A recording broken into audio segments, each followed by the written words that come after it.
جی welcome back. جی بھٹا صاحب، بات ہو رہی تھی یہ جو سیکورٹی لیبس ہے بیسیکلی، جس کو گورنمنٹ نہیں مان رہی. بڑی کلیئر میں بتا رہا ہوں، میرا خیال ہے کہ گورنمنٹ ان کی ڈیمانڈ سے بھی کل پتہ چلتا ہے، جس طریقے سے انہوں نے جلوس نکالا شیعہ ہمارے جو بھائی ہیں انہوں نے جو ڈیمانڈز کی، اس سے بڑا کلیئر پتہ چلتا ہے کہ ان کو بھی یہ آئیڈیا ہے کہ اس وقت وہ افطاری کا ٹائم ہوا اور ساری کی ساری جو پولیس تھی وہ افطاری کرنے چلی گئی، اور یہ افطاری کے آلموسٹ کوئی 18-19 منٹ بعد انہوں نے جب میرا خیال ہے گورنمنٹ اس پہ تھوڑی کنفیوزڈ ہے، بیکاز اگر آپ نوٹ کریں تو پہلے حکومتی اہلکاروں نے اس بات کو مانا ہے کہ سیکورٹی لیبس تھی، ڈی سی او نے مانا ہے، ڈی سی او نے مانا ہے، کمشنر نے اور کمشنر نے مانا ہے، اس کے بعد ان لا منسٹر صاحب جب وہ کہتے ہیں اس کے بعد ان کو میرے خیال ہے کسی نے اشارہ کیا ہے کہ بھائی اس طرح کی چیزیں جو ہیں وہ میڈیا پہ آ کے نہیں مانتے ہوتے، اور پھر گورنمنٹ نے جو ہے وہ ریٹریکٹ کیا، اور اس کے بعد انہوں نے کہا جی سیکورٹی لیبس کوئی نہیں تھا، ہم نے تو ان کو پہلے سے وارننگ دے دی تھی کہ آپ نے اندھیرا ہونے سے پہلے جو ہے ڈسپرس ہو جانا ہے. اب جب اتنا بڑا پروسیشن ہو تو یہ آپ کیسے امیجن کرتے ہیں کہ وہ 1 منٹ یا 2 منٹ یا 5 منٹ کے اندر جو ہے پورے کا پورا ڈسپرس ہو جائے گا، اسکیٹر ہو جائے گا، لوگ اپنے گھروں میں چلے جائیں گے. وہاں سے تو نکلتے ہوئے گاڑیوں تک پہنچتے ہوئے، ان کو گاڑیوں کو نکالتے ہوئے، ٹریفک جام سے نکلتے ہوئے جو ہے گھنٹوں لگ جاتے ہیں. تو میرا خیال ہے کہ اتنے سالوں بعد ہم یہ کہنا مناسب نہیں ہے کہ ہماری جو ایڈمنسٹریشن ہے، پولیس ہے، اس کو اندازہ نہیں ہے کہ اس قسم کے پروسیشنز کو کیسے گارڈ کرنا چاہیے، یا ان جلسے جلوسوں کی حفاظت کیسے کرنی چاہیے، یا ان کو ڈسپرس کیسے کرنا چاہیے، کتنا ٹائم لگتا ہے ساری چیز میں. صرف ایک پلاننگ اور کوارڈینیشن کی ضرورت ہے، جس کے لیے کہ میرا خیال ہے کہ وہ جو کلف والے سوٹ پہن کے بیٹھے ہوتے ہیں بڑے بڑے کمروں میں، ان کو نکل کے اسٹریٹس پہ جانے کی ضرورت ہے، موقع پہ پہنچ کے دیکھنے کی ضرورت ہے، اسپاٹ کور کرنے کی ضرورت ہے. یہ رولرز مینٹیلٹی جو میں بات کر رہا تھا بیسیکلی، کہ وہاں پہ وہ حکمران جو بنے ہوتے ہیں وہ جو، اور حکمران سے یہ نہیں ہے صرف چیف ایگزیکٹو ہے، بلکہ نیچے سے آنورڈ یہی مینٹیلٹی ٹریول کرتی ہے. اور جو آپ کا وہاں پہ ان کے اوپر ہیڈ کانسٹیبل کھڑا ہے نا، وہ بھی وہاں پہ سمجھتا ہے کہ میں بھی رولر ہوں. افسوس کے ساتھ یہ کہنا پڑ رہا ہے کہ گریڈ 20 میں جانے کے بعد تو شاید سرکاری افسر جو ہے وہ گریڈ 20 بہت دور کی ایئر بات ہے، کنڈیشنر کے بغیر جو ہے وہ ہل ہی نہیں سکتا ہے. تو گریڈ 20 بہت دور کی بات ہے. میں یہ کہہ رہا ہوں کہ گریڈ 4 جو ہے نا، وہ سمجھتا ہے کہ میں، چونکہ جب چیف ایگزیکٹو اور اس کے بعد آئی جی صاحب اور اس کے بعد ڈی آئی جی اور آر پی او، سی سی پی او سارا کچھ یہ کر رہے ہوں گے، وہ جب دیکھ رہا ہے کہ میرا ایس پی اتنا بے ایمان آدمی ہے، اتنا ڈس آنیسٹ ہے کہ آن پیپر تو اس کی ڈیوٹی ہے یہاں پہ اور وہ نہیں ہے ڈیوٹی پر، وہ آپ کانسٹیبل سے کیسے توقع رکھتے ہیں کہ وہ ڈیوٹی دے گا؟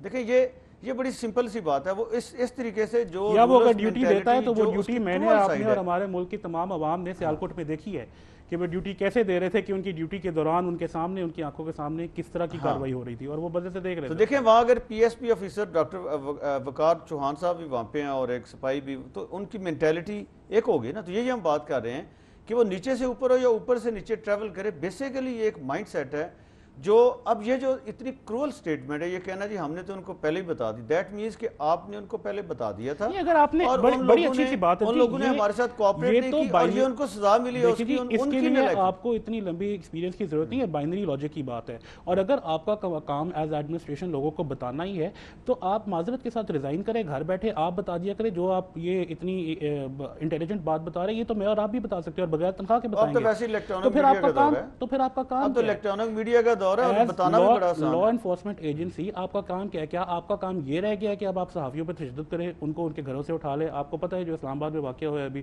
اس کا بھی ذکر کر لیتے ہیں ساتھ میں.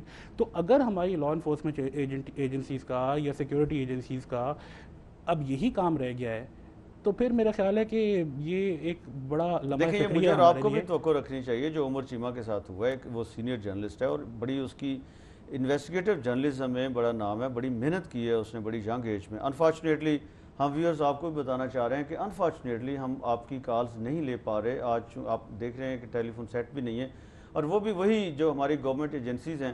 اب P D C L department کی یہ کارکردگی کا نتیجہ ہے کہ آج ہمارے ٹیبل کے اوپر ٹیلی فون نہیں پڑے، چونکہ لاہور میں بارش ہوئی ہے اور اس بارش کے بعد ان کی ساری لائنیں جو ہیں وہ خراب ہو گئی ہیں، ایکسچینجز ان کی بیٹھ گئی ہیں.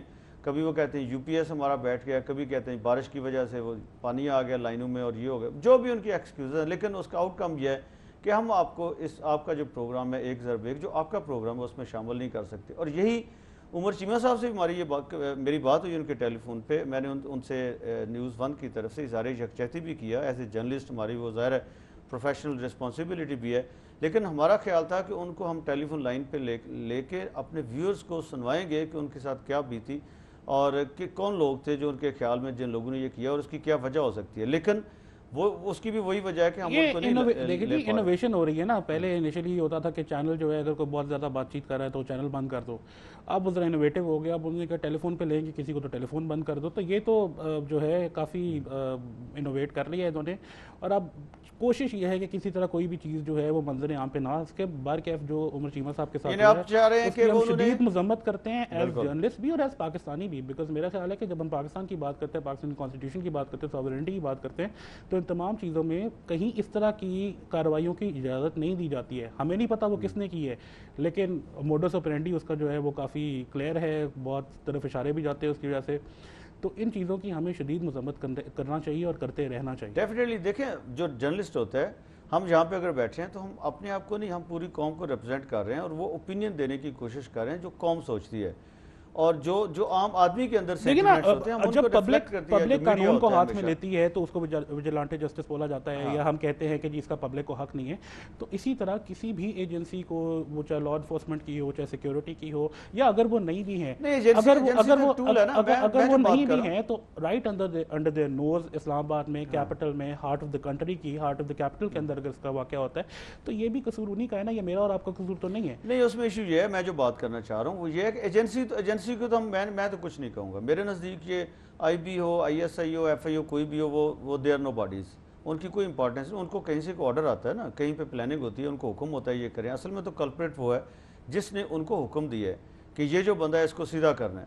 دیکھیں ایشو ہمارا ایشو وہ بندہ ہے جس کا مائنڈ سیٹ یہ ہے کہ کسی صورت میں بھی وہ یہ نہیں چاہتا کہ لوگوں تک سچ پہنچے, اس کے کرتوت لوگوں تک پہنچے, اس کے جو بد اعمال ہیں وہ لوگوں تک پہنچیں. اور جو وہ زیادتیاں عوام کے ساتھ کر رہا ہے, عوام کے نام پہ ان عوامی, اگر کہیں پہ اصل میں ایشو عمر چیمہ کا بھی یہی ایشو ہے نا, وہ یہ چاہتے ہیں کہ جرنلسٹ کی زبان کو کوئی غلطی ہوتی ہے اور وہ کوڈ آف کنڈکٹ کو فالو نہیں کرتے تو عدالتیں موجود ہیں. آپ ان کو سو کریں, آپ ان کو گرل کریں, آپ عدالت میں لے کے جائیں, آپ ان سے بات چیت کریں اور ثابت کریں کہ آپ صحیح اور وہ غلط ہے. اور جو پھر وہاں پہ عدالت سزا ان کے لیے تجویز کرے, وہ ہم بھی تسلیم کرتے ہیں, آپ بھی تسلیم کرتے ہیں. یہ اسی طرح کی ایک دیکھیں, یہ اس طرح کی شکایات ہم جب فلڈ ایریا میں گئے ہیں تو عوام کی طرف سے رولرز کے بارے میں ان کے جو سینٹیمنٹس تھے وہ میں نے ریکارڈ بھی وہاں پہ کیے, جو وہ کہہ رہے تھے. میں سمجھتا ہوں کہ ہمیں لوگوں کو وہ بھی دکھانے چاہیے کہ لوگ ذرا یہ جھلک بھی دیکھیں کہ لوگ خود وہاں کے جو افیکٹیز ہیں وہ کیا کہہ رہے ہیں. تو میں پروڈیوسر سے ریکویسٹ کروں گا کہ وہ ذرا پلیز ہمیں دکھائیں جو وہاں پہ بات چیت ہوئی تھی ہماری ان کے ساتھ. ہم یہاں پہ آئے ہیں ریلیف گوڈز لے کے فیکٹریز کے پاس, اور یہ کوٹ دادن جو گاؤں ہے اس کے بارے میں آپ کو بتا دینا چاہتا ہوں کہ یہ دریائے سندھ سے 80 کلومیٹر مشرق کی طرف ہے اور دریائے چناب کے آلموسٹ کنارے کے اوپر ہے. یہ وہ ایریا ہے جہاں پہ دونوں دریاؤں کا پانی اکٹھا ہو گیا تھا اور اکٹھے ہو کے انہوں نے اس سارے ایریا کو آپ کہہ لیں کہ گھیر لیا. یہاں کے وہ جو لوگ ہیں, یہاں دیواروں کے ہمیں جو دیواروں پہ نشانات نظر آ رہے ہیں, اس سے لگتا ہے کہ کم از کم 6, 7, 8 فٹ تک یہاں پہ پانی کھڑا رہا ہے. اگر آپ ساتھ دیکھ سکیں, ہم آپ کو فوٹیج ہم نے لی ہوئی دکھائیں گے کہ کس طریقے سے یہاں دیہات کے دیہات, گھروں کے گھر اور فصلیں, ان کے باغات, آموں کے باغات کا یہ ایریا ہے, کپاس کا ایریا ہے, وہ سارا کچھ آلموسٹ تباہ ہو چکا ہے.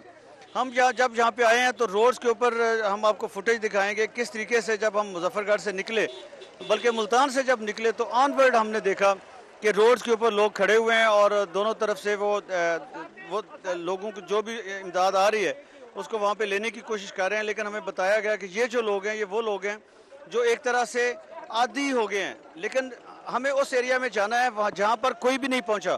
تو اس اسپرٹ کے ساتھ ہم سارے لوگ جو یہاں پہ کھڑے ہیں, مدثر صاحب ہیں لاہور چیمبر آف کامرس کے ایگزیکٹو ممبر ہیں, فرق سید صاحب ہیں سی او ہیں وسیب ٹی وی کے, عرفان شیخ صاحب ہیں یہ بھی ایگزیکٹو ممبر ہیں لاہور چیمبر آف کامرس کا, اور دونوں یہ پیاف جو گروپ ہے لاہور چیمبر آف کامرس کا اس کو یہ ریپرزینٹ کر رہے ہیں. انہوں نے ہمیں یہاں تک آنے میں جو ریلیف گوڈز ہیں وہ پرووائڈ کرنے میں بڑی ایک ایکسٹرا آرڈینری سپورٹ پرووائڈ کی ہے. جمال پاشا صاحب, عزم عالی شان ایک انیشیٹو جو آپ نے سنا ہوگا اس کے بارے میں, 23 مارچ کو لانچ ہوا. اور عزم عالی شان انیشیٹو بیسیکلی یہ تھا کہ پاکستان کو بنے ہوئے 63 سال ہو گئے ہیں, تو اب ہمیں یہ عزم کرنا چاہیے کہ ہم پاکستان کی ری بلڈنگ کریں گے, ریکنسٹرکشن کریں گے. تو پاشا صاحب ہی is one of the patrons of عزم عالی شان, تو وہ بھی ہمارے ساتھ ہیں بیسیکلی, یا کہہ لیں کہ ہم ان کے ساتھ ہیں. سیب والے خاص طور پہ انہوں نے تو یہاں پہ کیمپس بھی لگائے ہوئے ہیں اور ہر گاؤں کریا وہ گئے. تو یہ بیسیکلی میں آپ کو اس کے بعد یہ دکھانا یہ چاہ رہا ہوں کہ آپ دیکھ رہے ہیں ہمارے چاروں طرف لوگوں نے کس طرح گھیرا ہوا ہے. اور یہاں جب ہم آئے ہیں تو ایک خاص طور پہ یہ بات ہوئی ہے کہ ہم ملتان سے نکلے، مظفر گڑھ آئے، مظفر گڑھ سے خان گڑھ ہوتے ہوئے وسندے والی ایک جگہ ہے وہاں پہ آئے، اور وسندے والی سے ہمیں آگے آنا تھا. ہماری یہ اسپرٹ یہ تھی کہ اس ایریا میں جائیں جہاں پہ ابھی تک کوئی نہیں گیا اور جہاں پہ افیکٹیز ڈیزرونگ لوگ ہیں. جب ہم یہاں پہ آئے، یہ آلموسٹ روڈ سے آف دی روڈ کو 2 کلومیٹر ہے، لیکن 2 کلومیٹر کے راستے میں ہمارے 2 ٹرکس جو ہیں وہ راستے میں پکی سڑک کے اوپر زمین میں دھنس گئے. یہ یہاں پہ گراؤنڈ واٹر لیول کی حالت ہے، اور زمین کی آپ اندازہ کر سکتے ہیں جو ایگریکلچر لینڈ ہے اس کی کیا حالت ہوگی. ہمیں یہاں پہ دیکھ کے ہم اندازہ کر رہے تھے کہ ان لوگوں کی زمینیں اگلے سال 2 سال تک بھی شاید آباد نہ ہو سکیں، اور ان کے جو باغات ہیں، ان کی کپاس ہے، فصلیں ہیں، تو ان کے ریہیبلیٹیٹ ہونے کے لیے بہت مشکل ان کو فیس کرنی پڑے گی. یہ زمین جو ہے یہ پھول چکی ہے اور کم سے کم اس پہ 2 فصلیں نہیں لی جا سکیں گی. اور آم کی فصل ہے، پانی کھڑا ہوا ہے، اس کی بڑھاس سے ڈیفینیٹلی جو آم کے پودے بھی برباد ہوں گے، اور جو یہاں پہ اور باغات لگے ہوئے ہیں ٹوٹلی ختم ہو جائیں گے. آم ایک ایسا پودا ہے جس کے نیچے اگر پانی زیادہ دیر تک کھڑا رہے تو وہ ختم ہو جاتا ہے اور پھل نہیں دیتا. اللہ میاں ہمیں استطاعت دے کہ ہم ان لوگوں کی امداد کرتے رہیں جب تک یہ اپنے گھروں میں پراپرلی آباد نہیں ہو جاتے. جی عرفان شیخ صاحب، جو ابھی آپ نے آتے ہوئے راستے میں